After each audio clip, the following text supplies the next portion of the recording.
Blog Talk Radio.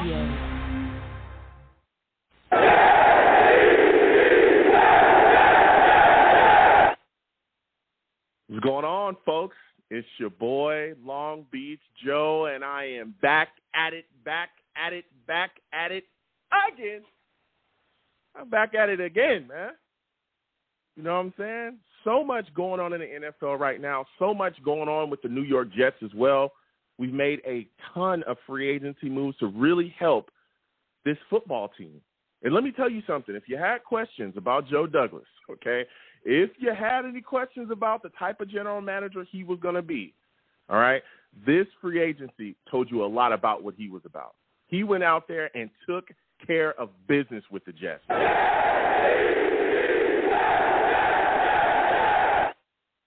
He went out there and made us proud. He went out there and made us very proud. So we got to talk about that. We're also going to be talking about other things going on around the league, big trades, man. Deshaun Watson, he's moving on. He's going to the Browns. You got Tom Brady coming back. We'll discuss it all. But listen, I'm the man of the people. I'm here for the people. Let me shamelessly promote my Facebook page.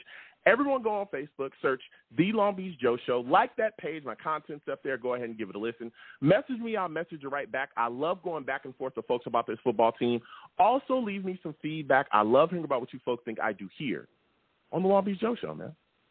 You know what I'm saying? Your boy is also on Twitter as well at YoungJ000. Again, YoungJ000. Go ahead, give me a follow. I'll follow you right back. The show's Twitter as well is at The Long Beach Joe Show. I'm also on iTunes as well, man. iTunes. Go to iTunes, search The Long Beach Joe Show, right? Go ahead and subscribe to the show on there and leave me a 5-star rating. Leave me some feedback. Let me know what you folks think. You know what I'm saying? I want to salute and thank everybody that does leave me some feedback. Everyone that has left comments, please continue to do that. Let me know how you feel about the show. You know what I'm saying? Salutes. And for those of you that do listen, whether it be via Blog Talk Radio, whether it be on, whether it be on iTunes as well, we also live stream the show too. We live stream it. You know what I'm saying? I got a face that's made for TV. You know what I'm talking about? If you want to see the show live and you want to see it live stream, you want to interact with all of everybody in the chat as well, all the savages in the chat, come on over to YouTube. Go to YouTube, type in Long Beach Joe Jets, Long Beach Joe Jets on YouTube. That will lead you to my YouTube page. Subscribe, turn on your notification bells as well, so when I post content, y'all be in the know.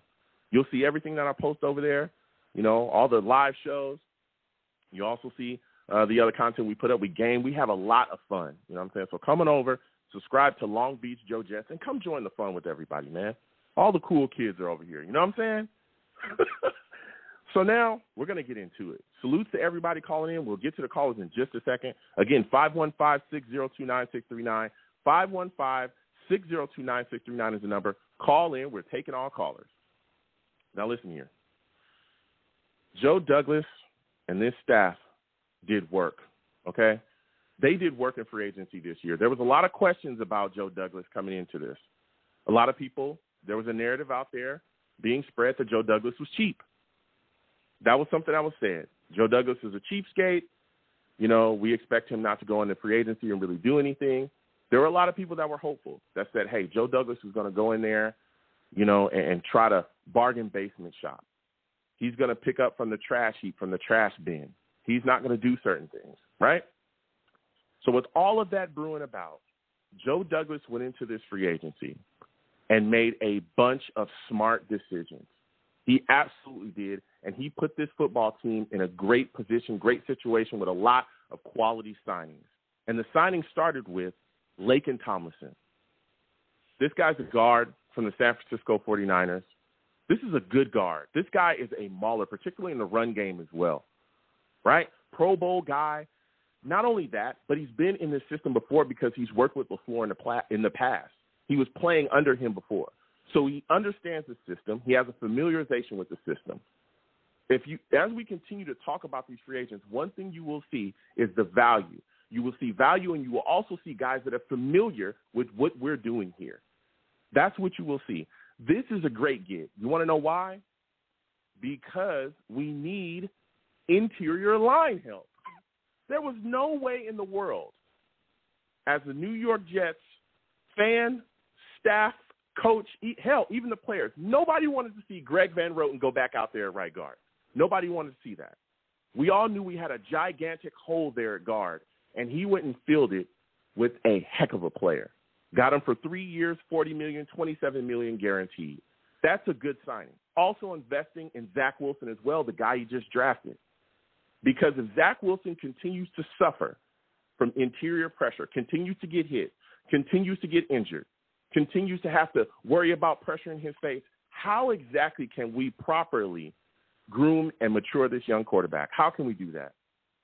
How can we properly ensure that he hits the ceiling that we need him to hit to get as good as he needs to get in this league? How exactly can we do that? You can't do that unless he's properly protected. That was a good move by Joe Douglas. He also brought back Braxton Barrios as well, 2 years, $12 million, $7 million guaranteed. We were all screaming about Braxton. Did a lot of great things for us this year, not just from a wide receiver standpoint, because down the stretch he was a guy that was one of the only wide receivers we had that was actually healthy. He was making plays, but he also did a lot of things in special teams in the kick return game. He's an all-pro kick returner. And I know a lot of people, and there's a lot of Jets fans for whatever reason that like to discount that. And they like to say, well, we could just go get somebody else and we could do this. That's what a lot of people were saying before Braxton Barrios was re-signed. Well, here's my question for that. When we let Roberts go years ago, that was also the message back then too. It was, we'll just go get a guy from here, from there. And we were never able to actually get a guy to do the exact same stuff that Roberts was doing for us special teams-wise until Braxton Barrios showed up and walked through that door. Quality special teams in this league matter. Having solid field position based off of great kick returns matter, especially when you're in an offensively driven league. I like this move. I like that we brought Braxton Barrios back. And not only does he do a lot of things for us on the field, but it also sends a message to the guys in the locker room. You know what it says? If you come here, you play hard, you keep yourself clean and out of trouble, you will be rewarded and we'll keep you a Jet.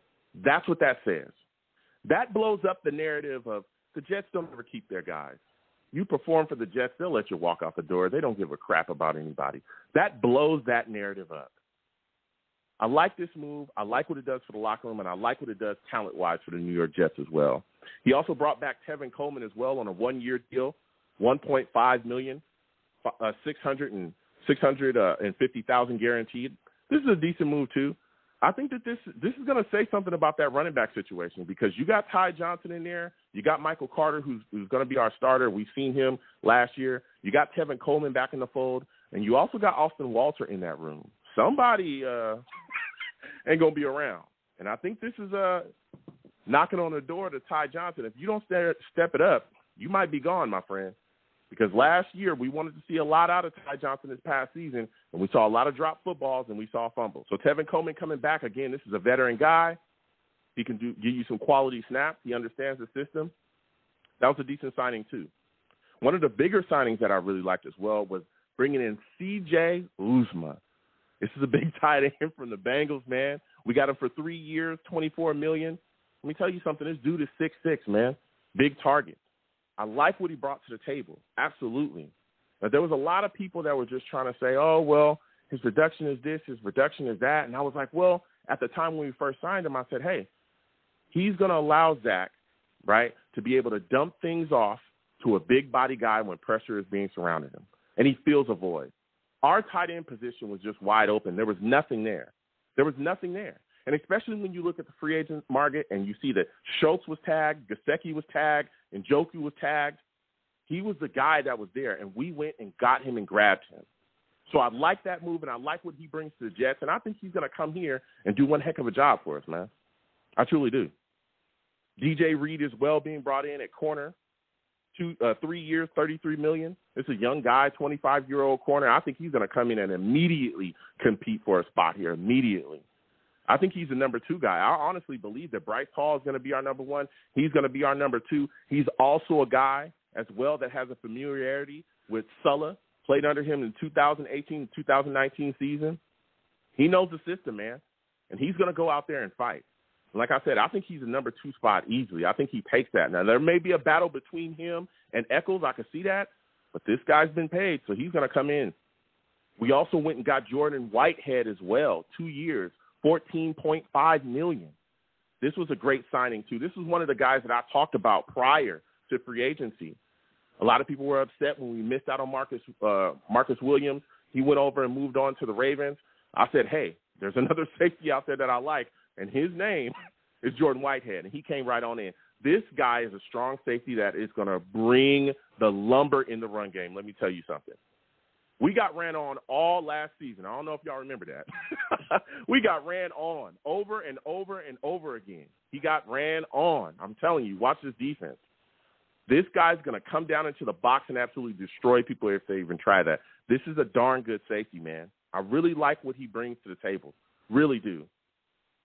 And the Jets were also able to, get LaMarcus Joyner as well back into the fold, too, in a re-sign. So we'll see what the Jets continue to do. I think they may address safeties later in the draft, but that might have closed the door on that Hamilton at 4 talk. We'll be discussing that as well tonight.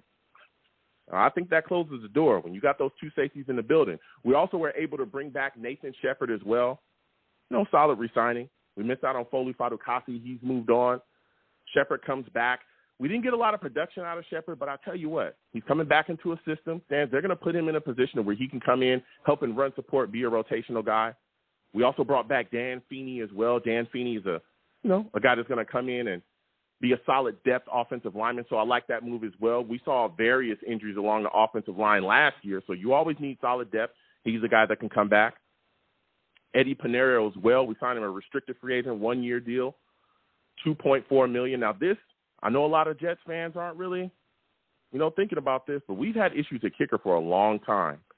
Vedvik, does anybody remember all that stuff that was going on? This guy Pinheiro was 8 for 8 last season. This guy could end up really shoring up this kicker position and putting us in a position where our special teams is solid now. We got a good kick returner. We got a good field goal kicker.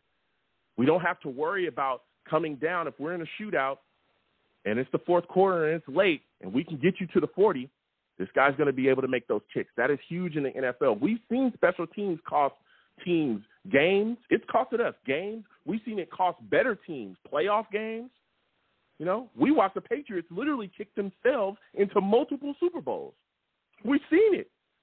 Having a solid field goal kicker in this league matters, and we know because we struggled for so long with it. So good to see them get Pinheiro back. We also were able to get Joe Flacco and Mike White back as well. Joe Flacco signed a 1-year deal for $3.5 million. Mike White, they gave him an original tender, $2.6 million as well. That's good because you get yourself 2 solid backup quarterbacks. Again, we saw the work that Mike White did. He even has a little bit of intrigue around the league. There's some teams that are interested in him. And so we get 2 solid guys back. So just in case, knock on wood, nobody wants to see it, but if Zach maybe has to deal with the injury this year, maybe sit down, a couple of sacks, maybe a game, guess what? We got some guys that can step in and step up so that this team doesn't fall off of a cliff offensively. We were also able to bring in Tyler Conklin as well from the Vikings, 3-year, $21 million deal. Now, last year with the Vikings, he had 61 catches, 593 yards, 3 touchdowns. That's a career high for that guy, man. That's a career high for him. And what this does when you pair him with Uzma is it gives us a double tight end threat. Does anybody remember the Patriots when they had that double tight end threat? Oh, it was deadly. Mike LaFleur, I could see him really setting that situation up where we're going big, and a lot of teams are going, oh, they got 2 tight ends in there? Oh, the Jets are running. At least that's what it meant in the past, right? Because we didn't have a threat at tight end. So if you saw us line up with 2 tight ends, oh, the Jets are going to run. We ain't got to just go ahead and, crash down. I'm saying put all the pressure down. Just run downhill. The Jets are not. They don't have a tight end to throw to. Go downhill. Get this running back immediately. Guess what? That's not what it means anymore. Not with Conklin, not with Uzma in the building. Go ahead and crash down like we're just going to run and get dusted by one of our tight ends. Go ahead and do that if you want to. And I think that this might also close the door as well on us taking a tight end in the draft. McBride was there. We'll see what happens going forward, but I think this might close that door. And also we got to look at what's going on with Ryan Griffin as well. Is he going to stay around? So we'll be talking about that tonight as well. The Jets were also able to sign Jacob Martin as well to a 3-year, $13.5 million deal. This is a guy that's going to come in and really help within the rotation. He's going to be a rotational pass rusher, which is what we need. My God. Carl Lawson's coming back off that torn Achilles. I can't wait to see what we get from him, right? So we'll see him, play himself back into what we're going to get before he got injured, the old Carl Lawson. We're hoping to see that. But guess what? We need other guys to step up as well. John Franklin Myers, to be completely honest, we like the guy, but there were times this year where he just completely disappeared and we didn't see him do anything. And after John Franklin Myers, there was nothing. We brought in Shaq Lawson. He did nothing. Various other guys were supposed to step up and be a pass rusher. Nothing. We need to continue to build up that pass rushing rotation. I consistently talk about this defense that we run. It don't work very well unless we consistently get pass rush. This is a guy that's going to come in and help within that rotation. He's not the ipso facto pass rusher. Okay? Don't start thinking he's Joey Bosa. But he's a guy that's going to come and help us within the rotation, and I think he's going to really be solid for us. This guy's got a motor, man. This guy's got a motor. A lot of people talk about him being undersized, blah, blah, blah. Anytime the Jets get a decent guy to come in and help them, it's some type of knock on him. This guy's got a motor, and he can bend the edge. I like what he was bringing to the table. And I'll tell you what, I don't know what Joe Douglas is telling these other teams. I don't know what he's doing. But he fleeces other general managers like I've never seen before. Joe Douglas traded Blake Cashman to the Houston Texans for a 2023 sixth-round pick. The reason why I'm saying that he fleeced the Texans is because I didn't think we were going to get anything for Blake Cashman. I'm being completely honest. Blake Cashman has played 14 games in 3 years, consistently injured. You can count Blake Cashman in to be on the IR every single year, missing tons of time. Every year. Every single year without a doubt. He's going to be on the IR. He's not going to finish the season. He's going to miss a ton of games. Joe Douglas was able to deal him and get some compensation back. That's crazy. What more do you need? What more do you need to show you that Joe Douglas is serious business when it comes to being the general manager of the New York Jets? What more do you need? What do you need? What more do you need? Guy is wheeling and dealing. He traded off Chris Herndon, got some capital back.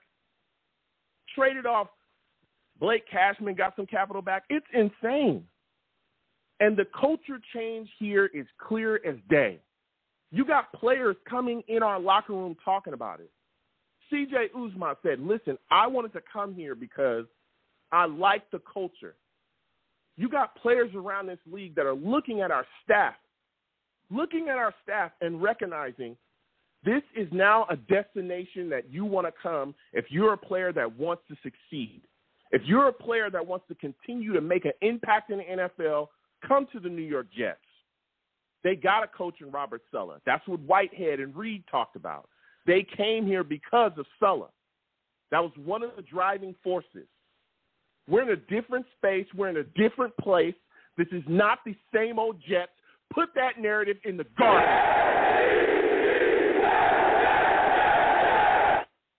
Put it in the garbage. That time is, and we're going to get to these calls again, 515-602-9639. We also got other moves around the NFL as well made. Deshaun Watson is going to be a Brown. The Browns have made the move after what it seemed like, they were done. It seemed like they were told, hey, you're out of the running. Guess what? I guess they're not. They went out there and made the move. They're going to get Deshaun Watson. They're giving him a new deal as well, $230 million, fully guaranteed, 5 years. All right? Compensation is still up, but it's supposed to be 3 first-round picks, a third-round pick, and a fifth. Oh, and by the way, you thought Tom Brady was out, did you? No, he's not done.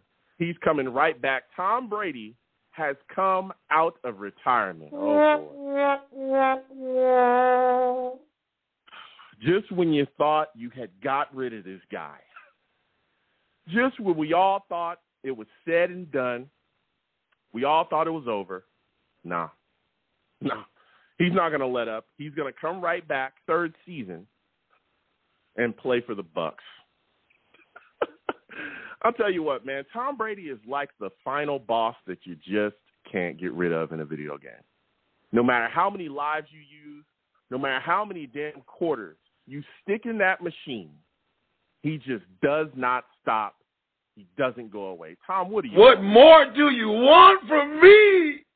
When are you going to go away, dude? When are you going to get out of here? We dealt with you for so long when you were a Patriot. Now we got to deal with you yet again as a Buck when we thought you were gone. We thought you were finished, but you come right back. It's like a bad dream over and over again with you, dog. Over and over again.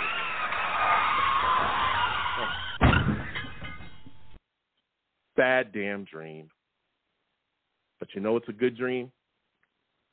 The thing that turns it around is Joe Douglas is our general manager, and he's going to put this team in the best position to succeed. We've done a lot of damn good things, and I cannot wait for the New York Jets to continue on. We're going to get to these lines again, 515-602-9639. 515-602-9639 is number. Call in. Salutes to all the savages in the chat. You want to know why I call my chat the savages? Because they're savage. They're savage. Bunch of damn savages, man. They get after everybody. It doesn't matter who you are. Nobody's safe, not even me. Be completely honest. Now we're going to get to these lines. First guy I'm going to is my guy, Jacob. Jacob, I'm coming directly to you. Salute to you, Jacob. I want to thank you for calling in tonight. Jacob, give me your thoughts on Jets free agency. What is the best free agency signing, in your opinion, New York Jets have made? Hey, what's going on, Joe? Nice to talk to you again. It's been a few shows since I've been on here. I've been a little bit busy, so haven't had the chance to make it onto one of these shows. But, glad to be back here talking to you, and I think this is the perfect show to talk on. And to me, I would probably give it to Laken Tomlinson just because right guard was arguably our biggest need. And we got him at a better price than the Jaguars did Brandon Sheriff, who is injury prone. He's a good guard, but definitely injury prone. And then we went out there and we got a 2021 Pro Bowl offensive guard who's missed 2 snaps in the last 5 years. For less. So those are the types of deals where I'm not sure how Joe Douglas gets those done some of the time. Same thing like with what you said with Blake Cashman. I thought that was a phenomenal signing, and I think that pretty much guarantees that we're not going to be taking an offensive tackle at 4 or 10. Obviously, Tyler Linderbaum might still be in the playing because Connor McGovern still sucks. That hasn't changed. But outside of him, there's not really a need on the offensive line. So I'm thrilled with that Laken Tomlinson signing. Yeah, I am as well. And like you said as well, the durability is a big thing as well. This is a guy that hasn't missed a snap in 3 years. That's huge, especially when you talk about free agency. We've signed so many guys that have come in here and just immediately kind of laid down. They've gotten injured. They have a history of injuries as well and come in here and have those same issues. So to get an offensive lineman, the type of quality that we got, and then again, a guy that's constantly, on the field, doesn't miss plays, that's huge for us too. But another thing that was huge for us as well was for us to address the tight end position. What are your thoughts about us landing Uzma? Do you think with him and Conklin, that closes the door on drafting a tight end? I would say not necessarily drafting one in total, but I think at least using one of our premier picks for one, I would say yes. Because to me, up until free agency started, I was one of the people who was a huge fan of taking Trey McBride at 35 or 38.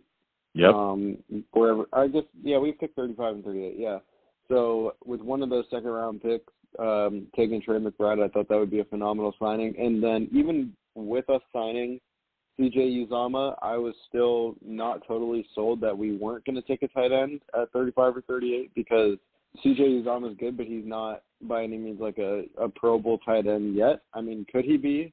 Sure. But he's definitely not what you would consider a Pro Bowl tight end just yet. And so I wouldn't have been surprised if Trey McBride was still a pick. But then we took Tyler Conklin as well, that sort of solidified that we're not going to be taking one in at least the first 3-4 rounds. Yeah. And I'm very pleased with those signings.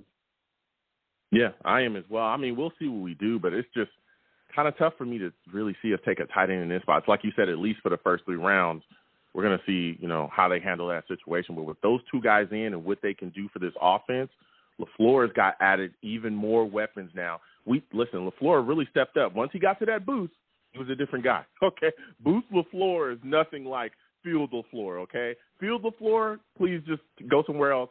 Keep him in the booth. This guy's got yet more weapons to really add to his offensive repertoire, and we've seen him be able to utilize guys in multiple situations within this offense. Now, another guy that we've seen be used extremely effectively and really had an impact for us last year was Braxton Burials. What are your thoughts about his re-signing? There were some people saying that they felt like the Jets overpaid. Do you agree with that? Absolutely not. I'm thrilled with the Braxton Barrios signing as well. And to me, a long time ago before free agency started, I was one of the people who started predicting that I could see his market being around somewhere between $4 to $5 billion a year. But if it hits $6 million, I'm not going to be surprised. That's something I said on one of the shows a while back. And people were saying, I don't know, it can get into the maybe $8 or $9 million per year market. I never really believed that was going to be a truthful statement. And if that was the case, then I would have understood us letting him walk, because you don't pay $8-9 million for a 4th string receiver who is also a kick returner and punt returner. Obviously it's important, but I mean, for $8 million a year, it's just not worth it anymore. But getting him at that $6 million a year price is like perfect to me, because he does so much more than just, back up Elijah Moore in the slot. He does a lot more than that. Having a good kick and punt returner is something that's very, very underappreciated in our league. Getting the offense good field position to start out is huge, especially for an offense that was pretty slow at times, with all the young players trying to figure stuff out. So getting that good field position is really, really big for us. And he doesn't drop anything either. I'm not sure he had a single drop this past season either. So I love that re-signing too. Yeah. So my final question for you, Jacob, because you really brought the heat so far, man, is is there still a free agent out there that you want to see the New York Jets grab, man? Is there a guy that you still like to see the New York Jets target? I don't know. I mean, obviously there's some playmakers still out there, but there's good guys out there, but I just don't know. I don't want us spending too much money on a guy who maybe isn't the best scheme fit, but we're just getting it because it's a big name. I don't see us really going out there and signing any other big free agents. I'd like maybe another wide receiver for our depth chart, because we're a little bit thin now. We let a lot of people walk. Okay. But but I do have a question for you, and I'm curious as to, now with the signings that we've made, where do you want the Jets to go at 10 if we take an edge at 4? Edge again? I've been very clear about my stance is, dude, we need edge pass. We need edge rush like never before. Imagine if let's say we get Kayvon Thibodeau at 4. You got Kayvon Thibodeau. Yeah. You got Kayvon Thibodeau. You got Carl Lawson coming back. I love Carl Lawson, but you have no clue of what you're actually going to get back from him coming off of a torn Achilles. There have been players that have come back from that injury and been okay. There have been players that have come back from that injury and just never been nothing. So, knowing the Jets, knowing our luck, I don't want to bet on that. I want to wait. Let's get Carl Lawson back. I'm hoping he turns right back into the guy. I liked him when we signed him.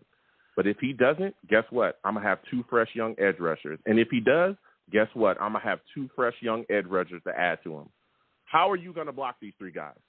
If I get Kayvon Thibodeau at 4 and I get Jermaine Johnson at 10, and then I'm sending Carl Lawson at you, good luck. Good luck. Yeah, I can good luck. That. Now, are you taking an edge at 10 over Linderbaum if Linderbaum is there at 10? That would be tough. That's why I want to see us get Jay. I don't know. Again, this is a live show. Everything's fluid. I don't know where J.C. Treader is. I know the Browns released him. I don't know if he's still out there. If he's out there, I'd like to see the Jets sign him. I believe he is. That would be tough because then if Linderbaum is there, I could see us taking Linderbaum. I just think that Linderbaum is going to be gone before 10. I think it's a lot of smoke with him. I think a lot of people are talking all that yibbity yabba, but he's a franchise-altering center, right? We all know that. Without a doubt. He's a generational center. I don't think he's going to be there, to be honest. I think he goes slightly before 10. I could see it happening. But if he's there, I would probably take him. And then I would probably target someone in the second. Yeah. To me, I just feel like if Linderbaum is there at 10, unless Ahmad Gardner happens to still be there at 10, I'm taking Ahmad Gardner because the defensive line is definitely revamped with that Laken Tomlinson signing. But if Ahmad Gardner's not there, it's really hard for me to pass on Linderbaum. Also because we clear up another $9 million if we cut Connor McGovern. So with cutting him and Greg Van Roten, theoretically, that saves another $12.5 million, which is huge for us because we've done a lot of spending. So knowing that we're going to get some of that space back is huge. And it's not like you're just cutting him to cut him. We're going to hold on to him if we need to because at the end of the day, he's not the worst center in the league by any means, but obviously he's below average, I would say, very replaceable. And when you can replace him with a young franchise-altering center, like you're saying, it's like at that point you could make the argument that our offensive line is top 10, which we haven't been able to say in the longest time. And so and again, the fact that it would be top 10 with how young it is would just be phenomenal for Zach Wilson's development. Yeah, exactly. And that's what it's all about, developing Zach Wilson and make sure that he's put in a position to succeed. Not just that, when a run-first offense, Michael Carter needs the line to be open so he can run through these holes. But, Jacob, I want to thank you for calling in, my friend. You have yourself a good night. I got to get to these calls, all right? All right, you too.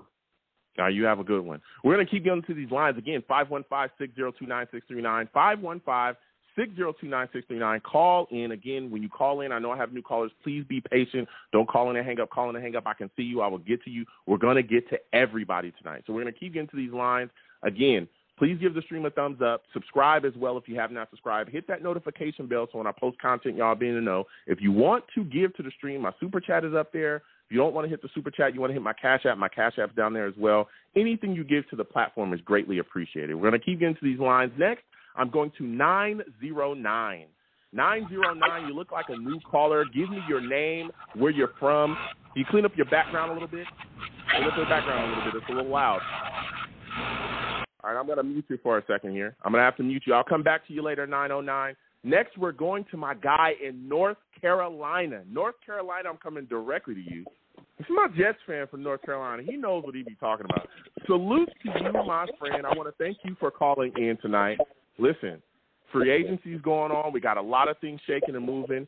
Give me your thoughts about your favorite signing the New York Jets have made. I believe it's Tomlinson, the old offensive lineman, the guard.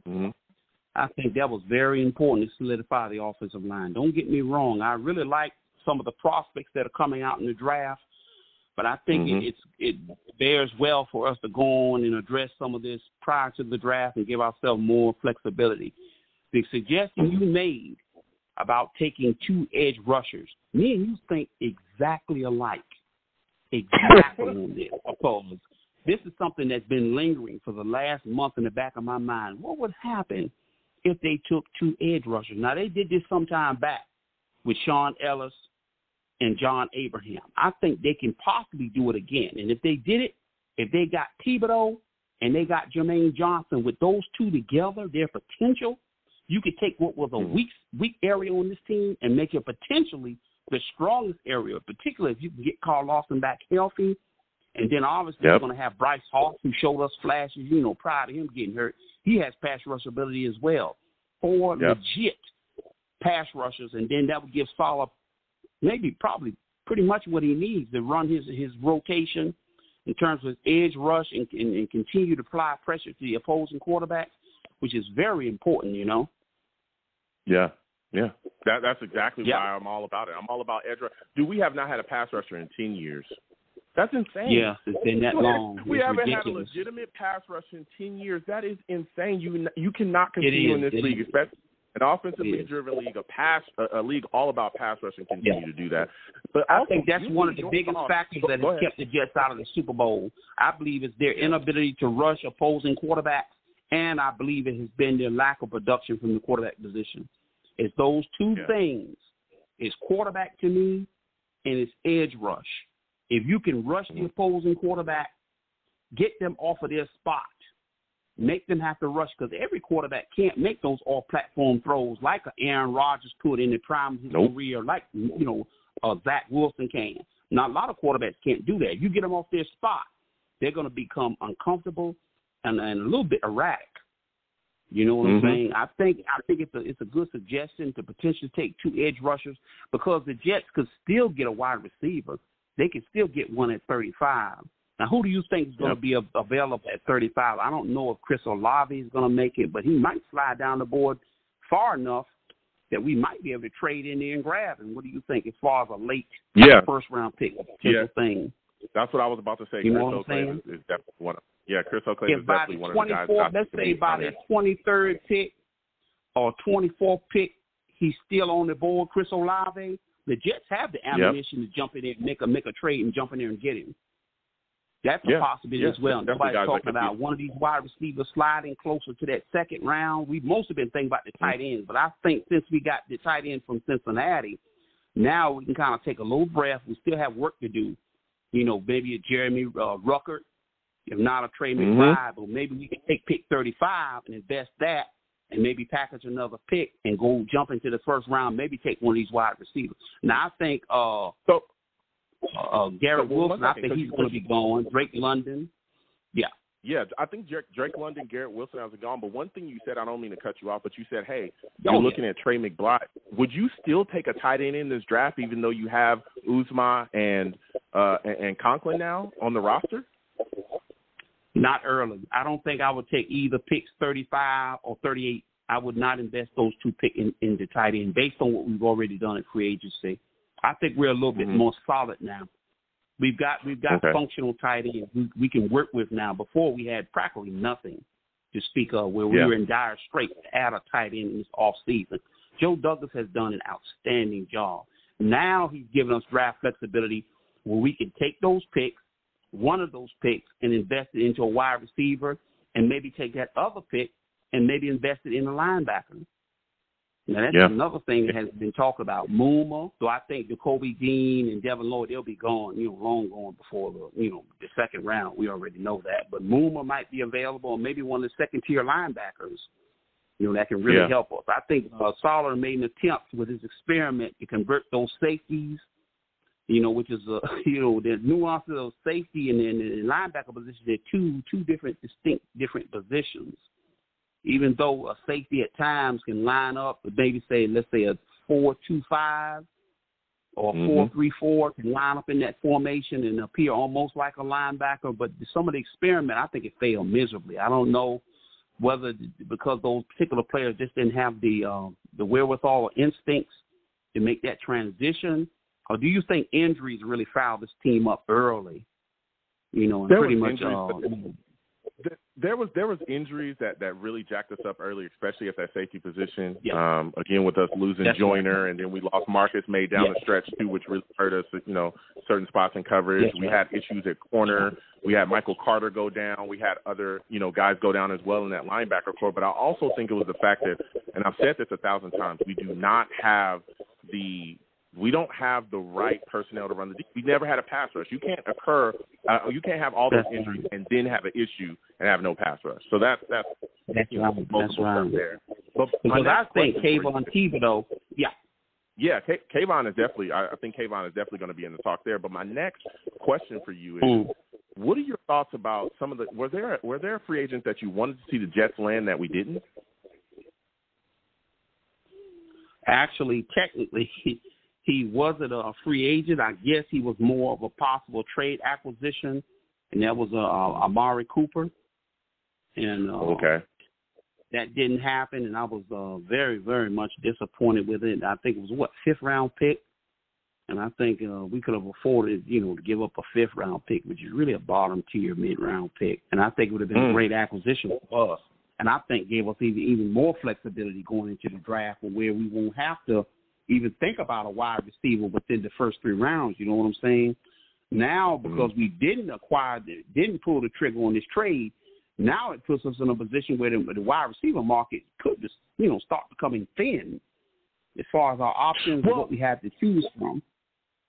I mean, I hear that, but my thing with Amari Cooper, and I think he's a good wide receiver, but my deal is that guy was making $20 million this year. Yeah, he's making a lot of money this year. Like, I look at that, I get it.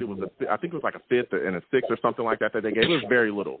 But the type of money that he's making, I thought was just a bit insane for us, especially when you look at all the holes that we had. I would have liked to grab him, but again, when you look at that market as well, because of the Jags, thank you, Jaguars, they gave Christian Kirk everything and half the Jacksonville Stadium to play. So the wide receiver market is jacked up. It is jacked up right now, and I can why the Jets just didn't go ham in that market. So my final question for you, my friend, because you have really brought the heat for us this year, when you look at this situation, do you think that Joe Douglas and Robert Saleh have changed the narrative surrounding the Jets, have changed the culture, and now we're looked at as a free agent destination? Do you think they've done that? No, definitely. Joe Douglas was well-respected coming out of Baltimore, and from what I understand, he had some ties to the Philadelphia Eagles as well. I don't know whether he'd been associated with some people over there in Philly, but I think his ties, and he's a very well-respected general manager. And when I heard we were interviewing him and we let him leave the building or something like that, and then things didn't quite go through, and then I heard finally the deal went through and officially we signed Joe Douglas, I had a good feeling about it. And then when I saw his capability to take some situations which was very I'm trying to find a word for it, was very uncomfortable situations, like the Jamal Adams situation, and he took that and just flipped it brilliantly. He turned it around. He got us 2 first-round picks, 3rd-round pick, and I guess a starting safety. And then look at what we got with the draft pick, and look at what he did with Sam Darnold, who I think basically had not much of any value at all. And he got, a 2nd-round pick and a 4th-round pick. I mean, to me, that's proof. And the way he's managed our salary cap, he's kept us solvent with our salary cap, where every year we've been able to acquire some really good, the last 2 years, good quality free agents. I mean, they may not be the top tier guys, but we got the next level guys next to that. That's really good. If you can't get the A guys, get the B guys, and then all you have to do is just put together a good draft class, which he's demonstrated he can do that. We'll be right where we want to be, which I think is Super Bowl contention. I will still continue to say 2023, I think this team will be strong enough to make a run.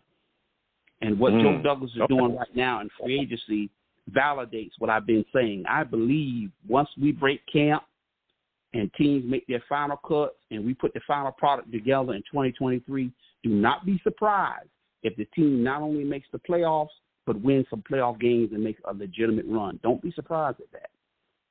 Yeah. I mean, you talking that talk right now.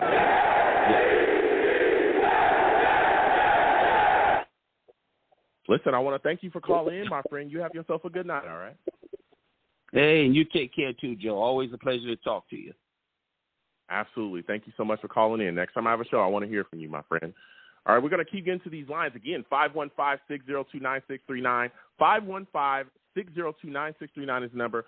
Call in. When you call in, please be patient. We'll get to everybody. We're taking calls, and we're talking Jets tonight. A lot of things going on around the league as well. You know what I'm saying? Tom Brady's back. Deshaun Watson going to the Browns. You got Devontae Parker going to the Raiders. Man, things are moving and shaking, but the Jets are in the mix. We're going to keep on getting to these lines. Next, I'm going to my guy, Angelo. Angelo, I'm coming directly to you. Salutes to you, Angelo. I want to thank you for calling in tonight. Angelo, listen, Jets are making moves on free agency. Give me your thoughts about the signing Jordan Whitehead. How'd you feel about us getting the safety in the building, man? That was big. That was big, Joe. Thanks for taking my call. Whitehead's a little pit bull back there, man. He's not that big of a guy, but, I mean, you know, a lot of these guys, you know, I never heard of. You know, obviously, I watch a lot of football, but, you know, these are some of the undernamed guys. And once you pull up the tape on these guys, these are exactly the guys we want to bring in. And I want to say something first, that, you know, Joe Douglas has not had a good record since he's been here, but he is making the right moves every year. And even if we have another losing season this year, he does not deserve to be on the hot seat. He needs to be our GM for the next 10 years or longer. He is making, I think, the right moves that all the fans want him making. Every move that he has made, I believe majority of the Jet fans are behind him. Enough with the big contracts, the high-risk contracts. Joe Douglas is wheeling and dealing. And if I know Joe Douglas, he's going to get some more capital in this upcoming draft. I know he's going to make some moves. And the free agents we brought in, I know a lot of people are saying Laken Tomlinson, number one, and I agree. But Eddie Pinheiro, man, that is the guy I wanted back. And I had a feeling they weren't going to bring him back for some reason because every year we always let the good kicker go. I think this guy's got potential. You know, I think that when I saw that, I was like, wow, yes. Because, you know, he ended the year strong. We got a cornerback, you know. We've got a lot of pieces, and it definitely opens up our draft. And, man, he's got a big night, draft night. I mean, he is going to be wheeling and dealing. I think we're in a good spot for this upcoming draft. But definitely a safety, we're going to need another one because I don't know about Ashton Davis, but Whitehead, he's the guy. I'm bringing back LaMarcus Joyner, and that's another good thing. But we still got some holes to fill, Joe. Yeah, we do. But I'll tell you what, you know, like you said as well, he's really set us up for quite a bit of success. And you talked about Pinheiro coming back, and that was a very solid take right there because, like you said, we struggle. We've been struggling trying to get a consistent kicker in here for years. That was one of the things that Joe Douglas was having issues with when he first got here. I mean, like I said, Vidvik, we've had multiple guys that were in here that one season, and it was a complete disaster, man. But I'll tell you what, when you look at the offensive side of the ball, for me, the consistency of Braxton Barrios last year was huge. It was huge for us. And to see him resigned, I thought was a great sign for not just the fans, not just the team, but for the locker room as well, showing you, hey, if you come here and you play hard, you keep your nose clean, we'll keep you a Jet. What are your thoughts on Braxton Barrios being brought back, man? Yeah, and I think we got him at a discount. I think we're all thinking $8 million, and you know, it's for $6 million, man. You cannot beat that because you can tell that him and Zach Wilson had a big chemistry, and then I think Zach Wilson feels very comfortable with him. That's his safety blanket. That's his tight end. You know, that's the guy he is going to look to when he's in trouble. And Braxton is always getting open. He's our little Wayne Corbett, man, and every team needs that. And, you know, hopefully Elijah Moore can be that and more, maybe a bigger playmaker. But Braxton Barrios is that tough guy that you want on your team. And I'll tell you, I did want to bring another free agent. I know you're asking the last question, but Jarvis Landry is another guy. And, you know, if we can I don't think he's going to come to the Jets. So we need a guy like that. You know, because I want to draft someone. We're in a position to draft one of the best wide receivers this year. Now, there's no big name that came out like last year, Jamar Chase and Devontae Smith and everybody, but there's a couple good receivers in the draft. But let's say if we do get Jarvis Landry, that can maybe hopefully give another year for Denzel Mims. I know I'm throwing it out there, but maybe another year he can turn into something. Because, you know, I don't want to draft a receiver. Then all of a sudden we got Corey Davis, Elijah Moore, Braxton Barrios. Now Denzel Mims is becoming a star. Then we, you know, so like it'd be nice to get a guy like Jarvis Landry in. Hold on a second, Angelo. For Denzel Mims to turn into a star, he's got to get on the field. He's got to get on the field, dude. We were down so many wide receivers last year. It was insane, and he did nothing. Yep. He did nothing. And Joe Douglas. And you know we're probably not going to do that, but that's it. So you got to draft him. We got to draft him. So that's it. It sucks because Denzel Mims he is the guy we need right now. You know what I'm saying? If that would have worked out, if that would have been a Chase Claypool, we would be set and we could go attack other positions. But the fact that we missed on that pick, the fact that we missed on Ashton Davis, LaMichael Pirine, like we need a running back now because you know what? We have Michael Carter. We just re-signed what's his name, and it's like LaMichael Pirine is the perfect third back, but he's not producing. So now we have to draft one. Denzel Mims is the perfect fourth or fifth receiver. He's not producing. We have to draft someone. Jabbar Zuniga was a bust at the end. Now we got to draft someone. So, like, if we would have set this up 2-3 years ago, we would be in a really good spot right now. But that first draft that Joe Douglas did, it wasn't good. And, you know, I think he did better last year and he'll do better this year. But this is this is the hole we're in because of 2 years ago.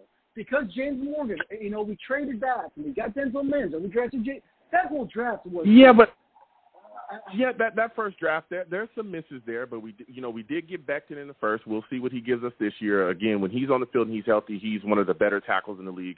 Yes, there's misses. There's misses everywhere. But again, if you look at that first draft, he got Bryce Hall in that draft.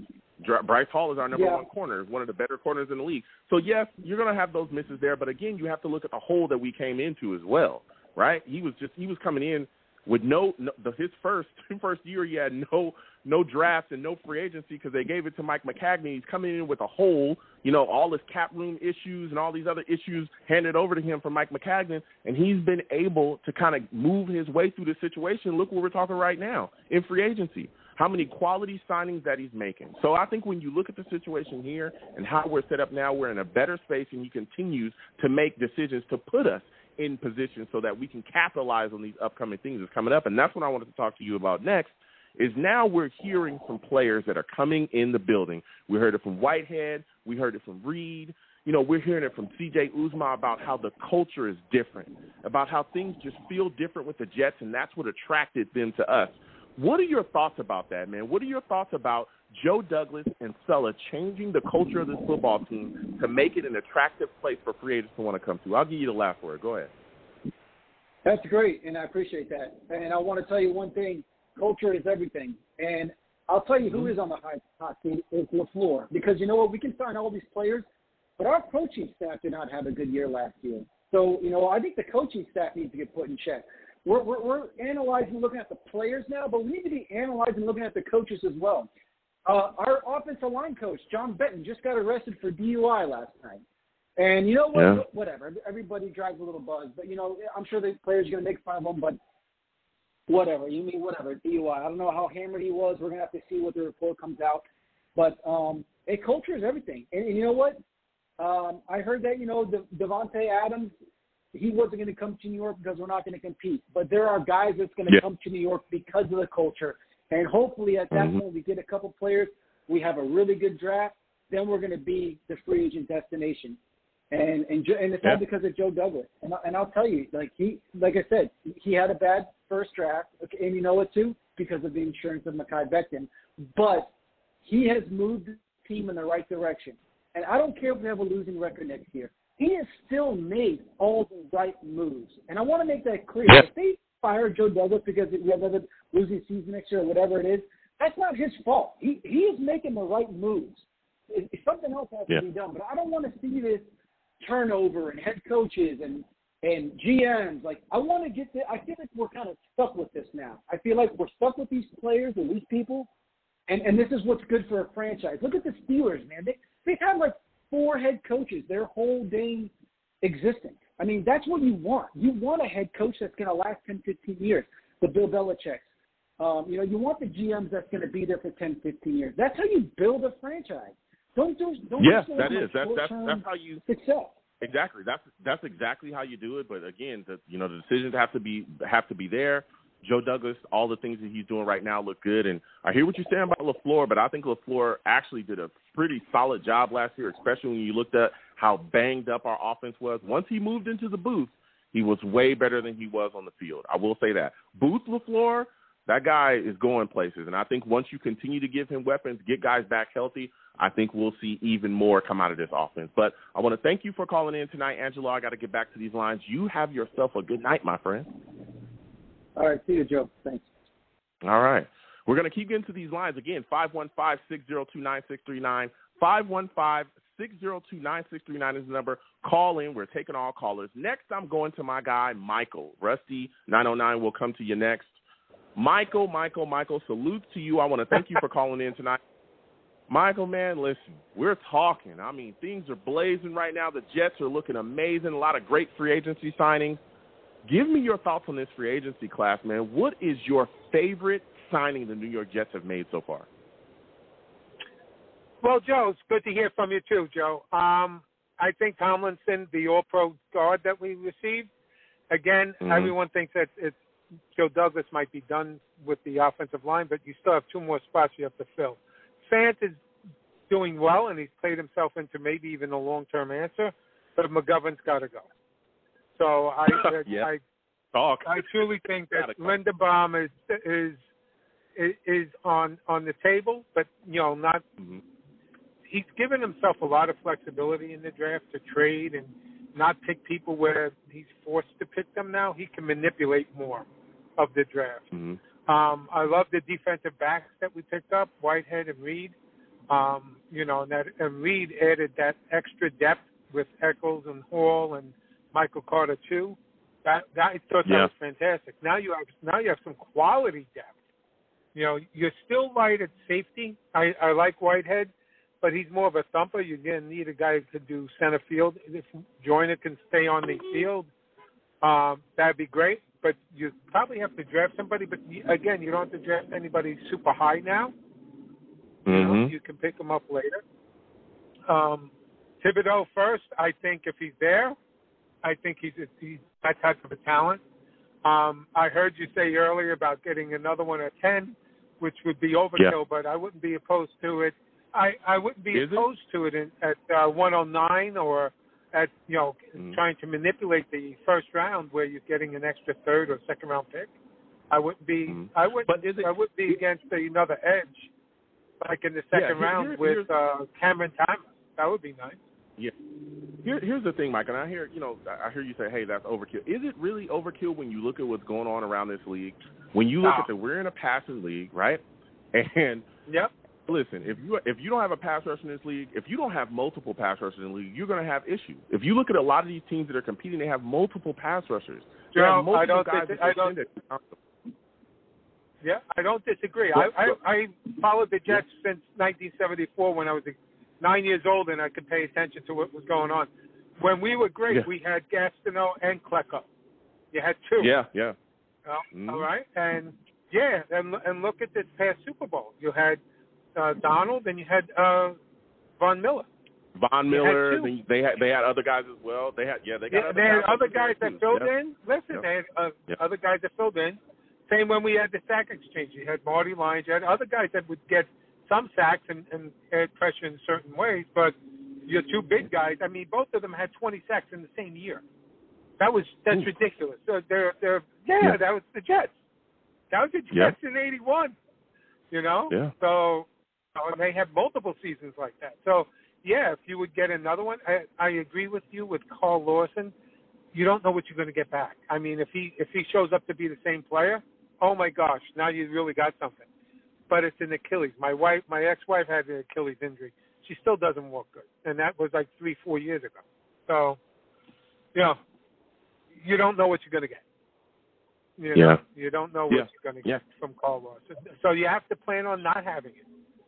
As opposed not to having the type of production that you would think you were going to get out of him. That's definitely what you have to plan for, is him working himself back into being the Carl Lawson that we thought that we were going to get there. Exactly. Yeah, I mean, you're talking great points right there, but I want to talk to you about this offensive side of the ball as well really quickly. When you look at the Jets tight end position right now, we went from question marks, nothing, to now we got Uzma and we got, Tyler Conklin. Give me your thoughts about, Joe Douglas getting these two guys in the building, and do you think we'll still draft a tight end in this upcoming draft? Yes. Like I said, if he does some wheeling dealing with the first-round picks and happens to manipulate and get an extra second or third-round pick, or both, then you're going to see a tight end in the later third rounds, probably Ferguson or Ruckert, all right, or even Dolch, the kid from UCLA.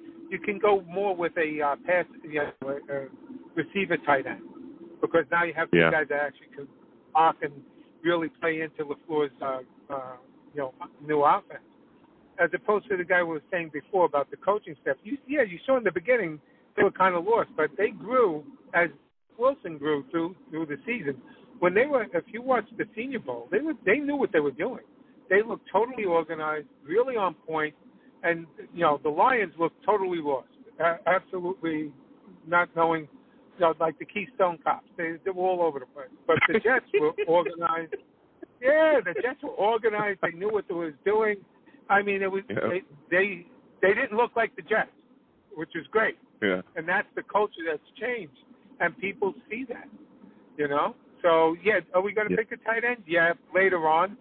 My big thing that I keep on, you know, typing into the podcasts and stuff like that is I would love, because he wants to run the ball, I would love for the Jets to pick up Breece Hall.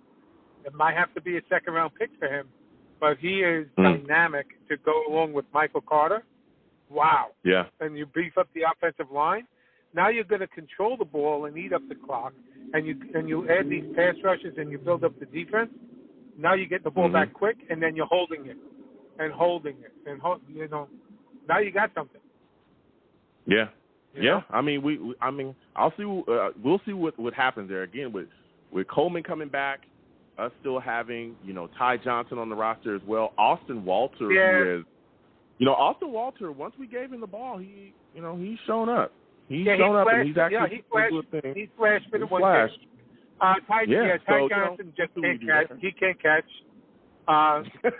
Coleman is good, he really can. but he does get hurt once in a while. So he'll play a season, but he won't play all 17 games. He'll play 10 or 11. Yeah. You know, he'll get nicked up. He'll be out a game and a half. You need a workhorse.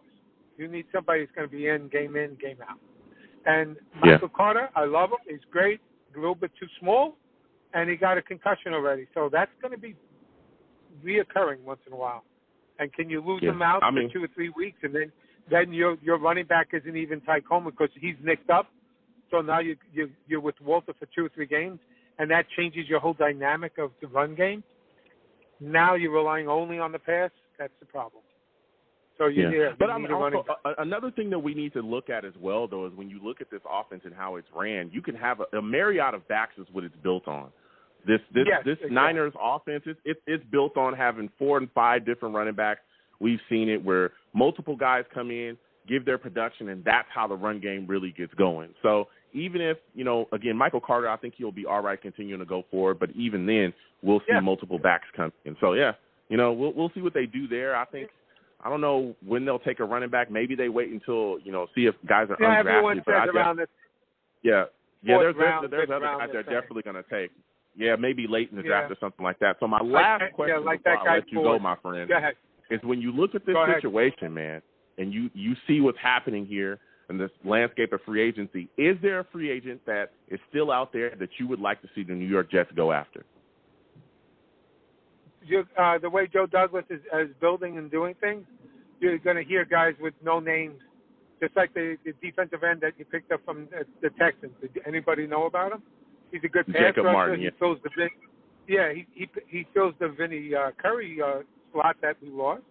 You know, he's filling in spots that didn't work out last year. All right. Yeah. You know, so like Vinny Curry, he picked up this guy Jacob. You know, the situation with the right guard. You know, we were supposed to have Clark there. He had a horrible injury. Yep. You know, a very bad injury. Yep. He had Lewis maybe competing with him. Van Yorton was like the 3rd or 4th guy. He wasn't even a consideration. He ends up being number 1 guy. You know, it's a problem. Yeah. You know, that's the problem. And so he picked up this guy to fill the spot, but we weren't even supposed to be thinking about that this year. But sometimes you have bad luck. That's all it is. Yeah. You know, and that's what it is. But anybody else he's looking at there? No, you're looking at a receiver. I wouldn't mind getting Menchie in the second round, even though he got hurt. Mm-hmm. Very fast and a good route runner. That's what LaFleur goes after. You know, so or Pickens. Pickens will be there in the second round. Yeah, I mean, we'll see what he does. That's what I look at. But I'm not anybody in free agency. No. Yeah. You're gonna get all the fillers. That's what you're gonna get. Yeah. Listen, Michael, I got to get back to these lines. You have yourself a good night, my friend. Listen, Michael brought the fire. We're going to keep getting to these lines. Again, 515-602-9639. 515-602-9639 is the number. Call in. Next, I'm going to my guy, Rusty. Rusty, we're coming directly to you. I know Rusty's got a lot of fire, man. Salute to you, Rusty. I want to thank you for calling in tonight. Listen, man, give me your thoughts about the New York Jets free agency. what is your favorite free agent signing so far, man? Hey, what's up, Joe? What's up, fellow Savages? Yeah, I mean, I'm concurring with basically everybody how it goes. You know, you have to be happy with Tomlinson. I'm thrilled about that. You know, building the wall. That's what it's about. You know, the trenches. I'm loving it. I really am. Yeah. And you have Uzi and Conklin. You know, just those two guys are going to be something fierce, man. And it's just crazy too how Joe Douglas goes out, gets, we get Uzi. Meanwhile, Bengals were cool with it because they were actually focused on Conklin, and then JD just goes and grabs him too, and just totally, he's something else, man. I'm so happy we got him. It's unbelievable. It truly is. Give me your thoughts. Yeah, give me your thoughts on that, because you're talking a little bit about that two tight end spot. Like, talk to me about the impact that can have on Zach Wilson, man. Being able to jump it off and being able to, just give it to one of those big guys to get rolling. Give me your thoughts on that, man, and a take on how that'll affect Zach Wilson and his ability to get the ball out of his hands a little bit quicker. Oh, it's incredible. It's everything. It's basically how he was at BYU too, and it's just all around smart football, because you get these guys that have these paws. They're not even hands; they're just paws. When you watch them catching everything, the highlights, it's crazy. It really is. It's just paws, and they just go and snag these things. They're not even plucking it; they're just grabbing it, and their catch radiuses are just incredible. Their wingspans. So even if Zach has to throw a duck, he's a little bit off target or a lot off target. You have the ability now to snatch and grab it, and the dudes are strong. So they're just, they're not gonna. It's not gonna be easy to try and get it away from them. And as Uzi said too, he's not a fan of running out of bounds. So you're gonna get steamrolled. And from the looks of it too, how Conklin looks, to me, like I was just looking at him, like, oh my God, he looks like a huge version of like Jorge Masvidal. It's pretty crazy. So it's pretty cool, man. I'm liking the feel of it so far. I'm loving it. It really is. Yeah. I like it. I like that we've addressed another position outside of pass rusher and offensive line.